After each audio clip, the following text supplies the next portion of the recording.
IMF는 제2의 분단이었다. 제2의 분단 IMF.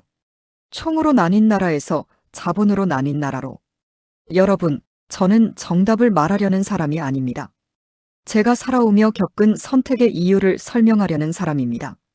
오늘은 IMF 이야기를 하려 합니다. 하지만 돈 이야기가 아닙니다. 저는 이렇게 묻고 싶습니다. IMF는 정말 외환위기였을까요? 아니면 이 나라의 두 번째 분단이었을까요? 분단은 끝났는가? 우리는 보통 1945년 분단을 이야기합니다. 그리고 그건 과거라고 생각합니다. 하지만 저는 이렇게 생각합니다. 분단은 끝난 적이 없습니다. 형태만 바뀌었을 뿐입니다.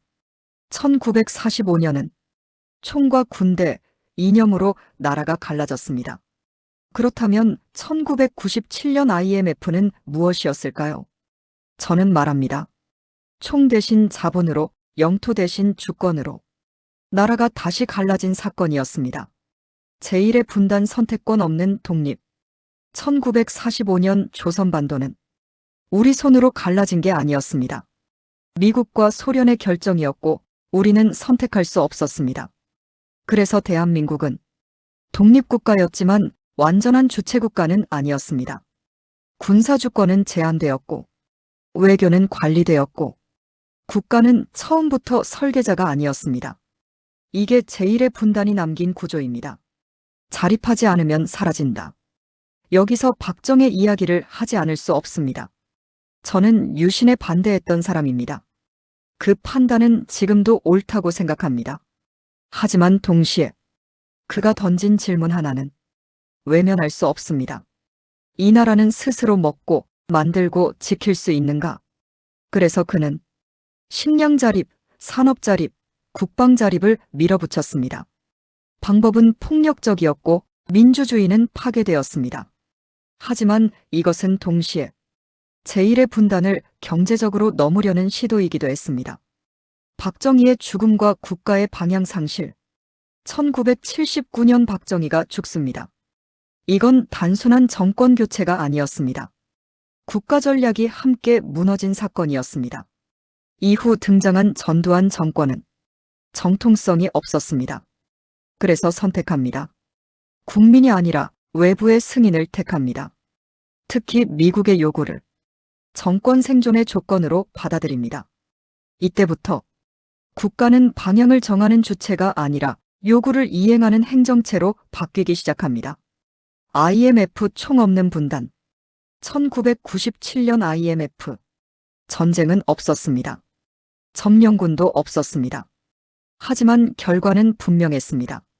금융 주권 상실, 산업 결정권 외부 이전, 노동의 구조적 불안정, 국가정책의 국제감독. 국가는 있었지만 결정권은 없었습니다. 그래서 저는 말합니다. IMF는 영토를 가르지 않았습니다. 대신 결정하는 영역과 관리되는 영역을 갈라놓았습니다. 이게 제2의 분단입니다. 민주주의의 역설. IMF 이후에도 우리는 투표했습니다. 언론도 있었고 집회도 가능했습니다. 그런데 중요한 질문 하나가 남았습니다. 국민은 무엇을 결정할 수 있었는가? 환율, 금융, 산업구조, 노동정책. 핵심 결정은 국민의 손을 떠나 있었습니다. 민주주의는 유지되었지만 주권은 분할되어 있었습니다. 제2의 분단이 남긴 상처. IMF 이후 우리 사회는 이렇게 나뉘었습니다. 정규직과 비정규직, 수도권과 지방, 자산가와 무자산자, 결정하는 소수와 감당하는 다수.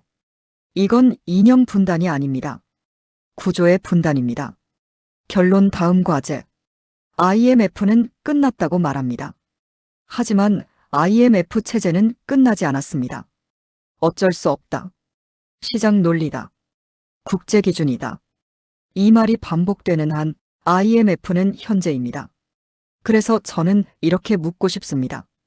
민주주의를 지키면서 이 둘을 다시 잇는 것, 그게 우리가 다음으로 가야 할 길입니다. 나의 한마디. 1945년은 총으로 나라를 갈랐고 1997년 IMF는 자본으로 주권을 수탈했습니다. 이것이 IMF를 제2의 분단이라 부르는 이유입니다. 자본 지배의 완성. 제2의 냉정각자 도생의 시대. 우리는 지나온 시간을 그때를 새로 묻고 내일을 답해야 한다.